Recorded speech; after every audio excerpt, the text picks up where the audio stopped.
Nini kilikusukuma kwa siasa? Ulikuwa wafanya kazi nzuri, kazi ambayo ilikuwa inalipa.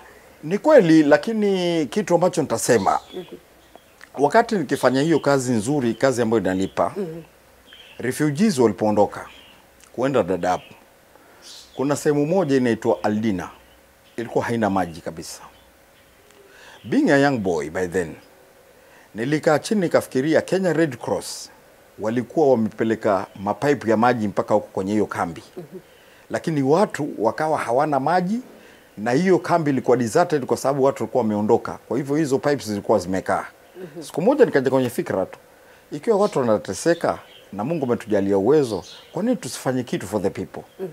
Nikaenda huko Aldina, tukang'oa hizo pipe, alafu tukaredesign tena kuzipitisha mpaka kwenye area ya juu, kuanzia chini ambao ilikuwa ni kambini mpaka juu kwa mzee mmoja, mpaka leo yuko mzee wa mtaa anaitwa Mohamed Chondo, na ikasimamiwa na marehemu akiitwa Charles Rua.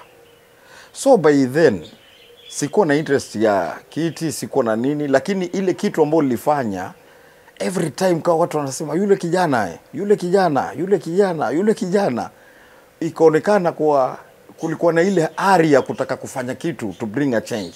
Kwa hivyo hiyo ndio ambayo nilianzia, kwa sababu nilianza kuvuta maji Aldina kabla kuwa na nia, kabla kuwa kuwa kiongozi by then. Kwa hivyo hiyo ndio kitu ambayo ilini drive. Wakati huu wote ambapo ulikuwa unafanya kazi hizi zote, ndoto yako kama mtoto ilikuwa gani? Maana nimemuuliza Twalib Junior pale, akaniambia yeye anataka kuwa daktari. Unajua kama yeye atakuwa daktari, kwa sababu hao watoto hawajapitia ile tumepitia. And that's why the same Twalib Junior ambaye is my son, siku moja nilienda naye kwa mkutano. Nikifika kwa mkutano nikawa naeleza wanafunzi, kwa sababu you become a motivational talker in order for them now to grasp. Yes, to grasp. Na kuwa na ile chale, kumbe mheshimiwa pia alipitia hii.